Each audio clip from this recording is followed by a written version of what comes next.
Então, agora a gente vai ver o mecanismo fisiopatológico da gastrite e para isso a gente vai seguir o que está no Robbins. Para começar, ele fala que a gastrite é um processo inflamatório da mucosa, quando há presença de neutrófilos, é conhecida como gastrite aguda. E quando células inflamatórias são raras ou ausentes, usa o termo gastropatia. Ele vai falar sobre os mecanismos que estão envolvidos, mas a gente vai seguindo e falando isso quando for abordar cada tipo. Então, a patogenia. O estômago ele é ácido e esse ambiente ele é hostil e contribui para a digestão, mas também ele pode danificar a mucosa gástrica a depender de lesão, então se tem ou não uma lesão associada. A camada de muco, ela vai promover a formação de uma camada que é inerte de fluido sobre o epitélio, que tem a função de proteger a mucosa, e o pH dessa região é neutro, como resultado de secreção do íon bicarbonato pelas células epiteliais da superfície. E sob o muco, você tem uma camada contínua de células epiteliais que formam uma barreira física, que vai limitar que esse ácido ele passe para a camada submucosa e o vazamento de outros materiais pelo lúmen, incluindo a pepsina na lâmina própria. A substituição de células ocorre de 3 a 7 dias, ou seja, o que ele está falando aqui? Que esse é um ambiente que tem alta taxa de renovação celular. Então, as células do epitélio, ela tem, além de ter essa alta taxa de renovação, porque a mucosa ela é muito vascularizada, a circulação dessa região vai ser favorável para produzir prostaglandinas. Essa prostaglandina é quem vai fornecer esse ambiente de muco, de proteção, e também o bicarbonato para essa região, que gera essa onda alcalina. Então, o que acontece? O normal é você ter fatores lesivos, como o ácido e enzima péptica, nessa região acima do muco. O muco vai servir como barreira e na mucosa você vai ter esses dobramentos aqui e você não vai ter passagem de ácido para a região de camada mucosa. Então, o que acontece? Quando você fala sobre gastrite, você está falando de uma lesão e ela pode ocorrer como consequência de, principalmente, uso de anti-inflamatório e por infecção pela H. pylori. Então, essas são as duas principais causas. Você também tem pela nicotina, porque a nicotina diminui o fluxo sanguíneo e, como a gente falou, essa é uma região muito vascularizada. Se você tem uma lesão ou algo que diminui o fluxo sanguíneo, você pode fazer com que a renovação celular diminua. Então, qualquer componente ou qualquer algo ácido que atrapalhe o ambiente do estômago consiga gerar uma lesão. E o álcool que ele já ataca diretamente o muco do estômago e isso pode gerar uma lesão gástrica. Mas quando a gente fala de anti-inflamatório e H. pylori, a gente tem que entender antes a fisiologia do estômago. Então, quando você está em um período alimentado ou então está em contato com o alimento, você tem uma estimulação do nervo vago. O nervo vago é responsável por liberar a acetilcolina. A acetilcolina vai agir diretamente na célula parietal para produzir ácido. Então, basicamente, o nervo vago, ele vai levar informação que você vai passar por processo de alimentação. Então, tem contato com a alimentação. Então, precisa preparar o estômago para receber o alimento. E também, o que acontece? A acetilcolina, ela inibe as células D. Células D, elas inibem a célula G.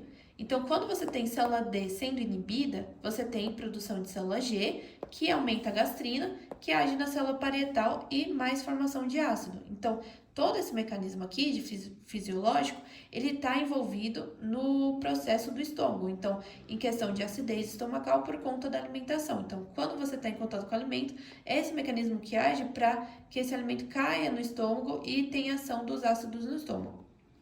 Então, o que acontece na gastrite crônica? A causa mais comum vai ser infecção pelo H. pylori.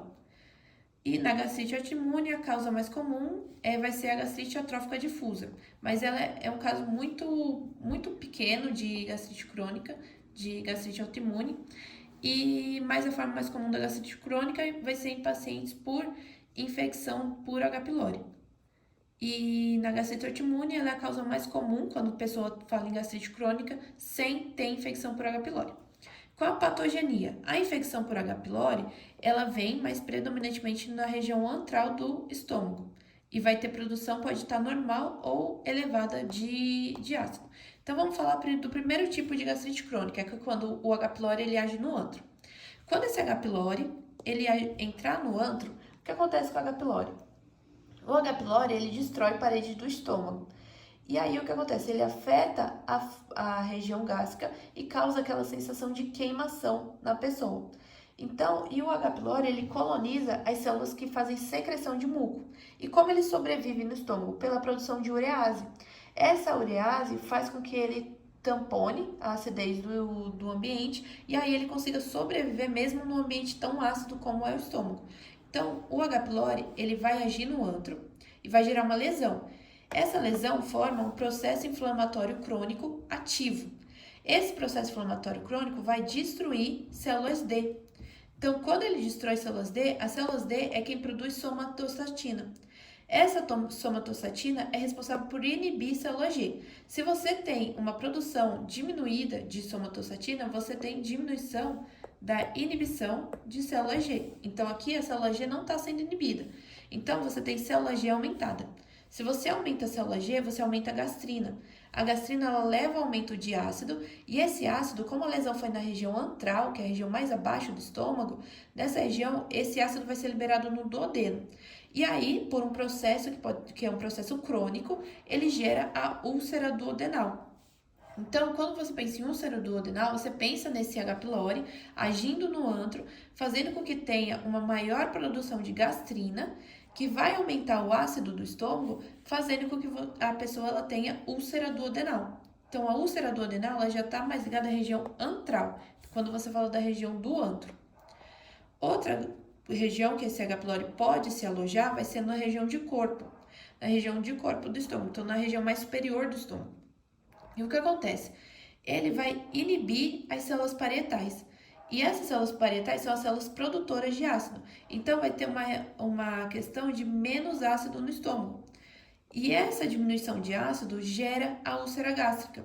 Então, a úlcera gástrica está mais ligada à região de corpo do estômago, pela diminuição de células parietais e diminuição do ácido, fazendo com que o H. pylori ele continue nessa região. Então, você pode pensar que a gastrite está ligada mais no aumento do ácido, mas nessa questão, quando você fala de úlcera gástrica, essa diminuição do ácido não impede que o H. pylori ele não se desenvolva naquela região. Pelo contrário, o H. pylori ele vai continuar naquela região e vai continuar causando lesão na camada mucosa. Então, essa lesão na camada mucosa que vai desenvolver a úlcera gástrica. Então, você tem esses dois tipos de úlcera, que vai ser a úlcera duodenal, que tem um aumento de ácido, de acidez. Já na úlcera gástrica, você tem uma diminuição da acidez. Então, é isso que ele está falando aqui. Infecção por H. pylori e o aumento da produção de ácido resulta em maior risco de úlcera péptica duodenal. Então, aquela que a gente falou.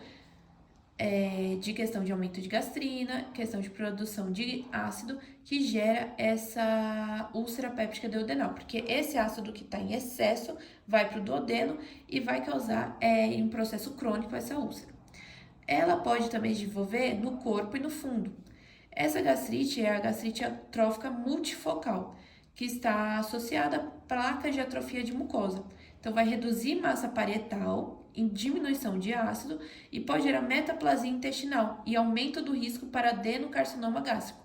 Então, quando você fala da gastrite atrófica multifocal, que ela está mais relacionada a desenvolvimento na região de corpo e fundo, você tem uma redução de células parietais que diminui a secreção do ácido e aumenta o risco para adenoma gástrico, ou seja, uma úlcera gástrica. Então, isso que está ligado à patogenia, essa é a patogenia da gastrite, então, por H. pylori. O que permite que o H. pylori ele sobreviva nessa região? Urease, que gera amônia da ureia endógena, aumenta o pH gástrico local e aumenta a taxa de sobrevivência da bactéria. Então, um principal mecanismo do H. pylori de sobrevivência, a produção de urease. Então, esse é o principal mecanismo dele. Só que a gastrite, ela pode vir também pelo uso de ANES, que são os anti-inflamatórios não esteroidais. O que acontece com esses anti-inflamatórios? Esses anti-inflamatórios, tanto via venosa e oral, você tem a mesma questão. Então, independentemente se a pessoa está recebendo o anti-inflamatório por via venosa ou se ela está recebendo por via oral, ela vai ter do mesmo jeito em um processo prolongado, ela vai ter gastrite, porque essa gastrite vai vir pela produção de metabólitos do anti-inflamatório. Então, o que acontece com o anti-inflamatório? Ele bloqueia a COX. Então, anti-inflamatório, ele vai agir bloqueando a COX.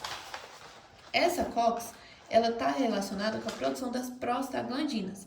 Então, quando você inibe a COX, então COX 1 e 2, você tem a questão das prostaglandinas sendo diminuídas.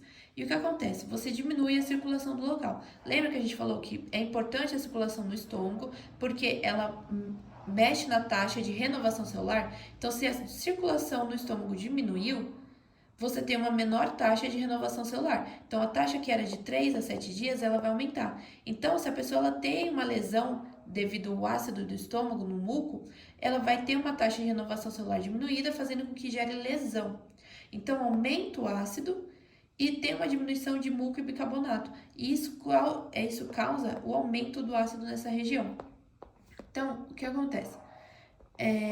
Quando você fala de gastrite pelo uso de anti-inflamatório, você está basicamente falando que os anti-inflamatórios, eles vão inibir a síntese de prostaglandina, que depende de COX, e estimulam todos os mecanismos de defesa, incluindo muco e bicarbonato, tudo, a reduzir.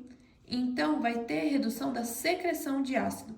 E mesmo que a COX-1 tenha importante, portanto, aumenta o risco de lesão gástrica induzido pelo uso de anti-inflamatório, por conta dessa questão do anti-inflamatório, ele causar essa relação, essa ação na COX, então vai inibir a síntese de prostaglandina, por conta dessa inibição na COX, que vai estimular os mecanismos de defesa, que vai estimular os mecanismos de defesa, mas nesse caso ele não vai estar sendo estimulado, porque a COX é quem vai estimular, nesse caso ela vai estar inibida, COX inibida inibe prostaglandina, prostaglandina inibida não vai ter a estimulação de mecanismos de defesa, entre eles muco e bicarbonato.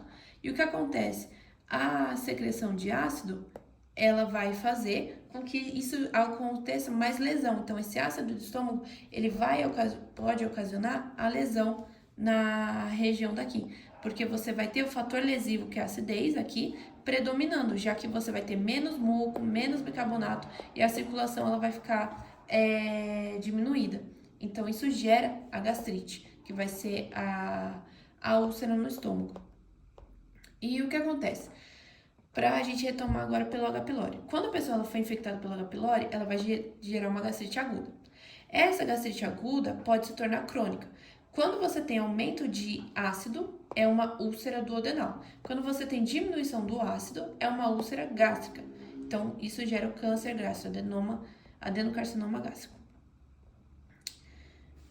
Aqui, a doença ulcerosa péptica, ela vai estar relacionada a uma ulceração crônica da mucosa que afeta o duodeno ao estômago. Então, a gente viu quando afeta o duodeno e quando afeta o estômago. Quase todas elas estão associadas ao H. pylori, ANES ou consumo de cigarro, principalmente o H. pylori. A doença úlcera péptica dentro do corpo e do fundo geralmente vem acompanhada de menor secreção gástrica, que é resultante da atrofia de mucosa. Então, são dois mecanismos. Então, tem que ver onde o H. pylori se instalou, como é que ele vai desenvolver a doença crônica. Então, agora a gente vai ver umas questões para ver como cobra a gastrite. Homem, 45 anos, foi realizada endoscopia alta com o diagnóstico de pangastrite erosiva, de aspecto grosseiro e área de ulceração. Teste de urease positivo. O que isso significa? Que está infectado por H. pylori, ou seja, está tendo esse diagnóstico de pangastrite devido ao H. pylori, porque deu urease positivo. Foi realizada biópsia, cujo laudo foi enviado ao médico responsável. Qual a patogênese explica melhor o caso? Então, paciente gastrite autoimune? Não, porque autoimune é quando a gente não relaciona com H. pylori. Paciente gastrite crônica por H. pylori, que por ser uma bactéria virulenta, com capacidade de adaptação ao ambiente hostil, mantém viável por muitos anos, causando dano na célula produtora de muco, que favorece lesão, uma vez que a barreira protetiva foi perdida. Exatamente. Quando falou em urease positivo, você já chega na conclusão de H. pylori. Ela é altamente virulenta? Sim. Ela tem essa capacidade de adaptação ao ambiente hostil pela produção de urease, além dela ter produção de outras toxinas que fazem com que ela sobreviva mais tempo nessa região. Então, ela ficou por muitos anos nessa região, então ela se cronificou. Aqui, por ser uma bactéria e com capacidade de adaptação, danifica diretamente pela produção de toxinas. Aqui, ó. Aqui a pessoa assinalou. Betiotil danifica diretamente pela produção de toxinas e as células... Não, ela vai agir nessa região, vai causar lesão. Essa lesão, ela vai agir, por exemplo, quando a gente pensa em região de antro, ela vai agir na destruição de células D. E quando a gente pensa em região de corpo, ela vai agir na região de células parietais. Então, essa alternativa não faz sentido. Células parietais, a clorina, como consequência, a hiperplasia de célula gena tende a aumentar a produção e liberação de HCl. Então, a gente já matou essa pelo começo dessa alternativa. Paciente busca por dor abdominal, veio ao serviço médico, piora de palidez. Ao chegar ao resultado, anemia megaloblástica, tem alimentação saudável. Qual o exame para diagnóstico? Então, assim que falou, dor abdominal por queimação que piora em jejum, então o que acontece com a gastrite? Ela pode piorar ou quando você após se alimentar, ou ela piora em jejum, porque como a gente viu a fisiologia dela. Então, quando você está falando de estômago, ela tem a fisiologia quando você está alimentado, que estimula o nervo vago, e quando você está sem se alimentar, que tem uma diminuição da acidez. Então, se a pessoa fica muito tempo sem se alimentar, ela tem essa questão de acidez mal deslocada. Então, assim que falou queimação pior em jejum, você já associa a gastrite. Como você faz o diagnóstico da gastrite? Nesse caso aqui, ela fez uso de inibidor de bomba de próton, como é melhora parcial. Então, aqui você já sabe que é uma gastrite, porque gastrite está associada, os medicamentos, eles são inibidores de bomba de próton. E aí, o que acontece? Você faz endoscopia com biópsia gástrica. Endoscopia com pesquisa de H. pylori? Não. Nesse caso aqui, você não tem algo que te faça questionar sobre H. pylori. Você quer saber qual tipo de gastrite. Então, você pede uma endoscopia com biópsia gástrica. Paciente, atenção primária. Posteriormente, o paciente desenvolveu dor abdominal epigástrica, carrega uma história de infecção anterior por H. pylori em 2003, ou seja, já há muito tempo ela teve um processo de H. pylori, aqui não diz se ela tratou, mas fez endoscopia. Então, fez endoscopia, tá aqui. Então, aqui você tem o adenocarcinoma gástrico, aqui nessa região, e o que acontece? Você, nessa daqui, você já elimina linfoma de tipo Malte. Porque aqui no texto já falou que ela já passou por uma infecção por H. pylori. Então, você já sabe que H. pylori ele pode gerar uma úlcera duodenal ou um adenocarcinoma gástrico, ou câncer de estômago. Então, aqui você vai procurar por eles. Com uma massa ulcerativa difusa. Essa neoplasia está mais relacionada ao fator genético? Não. Como a gente falou, H. pylori vai ser uma infecção bacteriana. Adenocarcinoma gástrico com massa vegetante e do tipo intestinal, ou seja, ela teve uma mudança de epitélio de estômago para epitélio de intestino, e a neoplasia está relacionada à infecção por H. pylori. Então, sim, a neoplasia pode vir cronificada de uma infecção por H. pylori. Então, essas são as questões sobre gastrite. E o que é para se atentar é os tipos de gastrite que geram as úlceras, então um processo crônico que gera a úlcera, e o tipo de gastrite que vem pelo excesso de uso de anti-inflamatório, que bloqueador de COX, prostaglandinas e diminuição na renovação celular.